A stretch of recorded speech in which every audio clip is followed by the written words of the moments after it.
আমি জানি না ছাদে হঠাৎ মানুষের ওঠা বন্ধ করে দিলেন কেন? রুফটপ বন্ধ মানে কি ছাদে আর উঠবে না?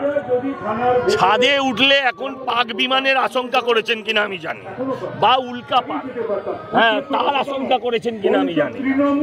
হ্যাঁ, ছাদে যদি আপনি গিয়ে চা খান, ছাদে গিয়ে আপনি যদি কি খাওয়া দাওয়া করেন, তাহলে আপনার জ্বালা কোথায় আমার জানা নাকি এরা পয়সা দিচ্ছিল না, আসলে কিছু না, 3 দিন পরে এসেছে, কিছু তো একটা দেখাতে হবে। ওটা তো রুফটপে ঘটেনি, হ্যাঁ এটা তো টপ ফ্লোরে হয়নি, এটা তো ফার্স্ট ফ্লোরে হয়েছে। তাহলে ফার্স্ট ফ্লোরটা বন্ধ করে দিক দেবে সব জায়গা।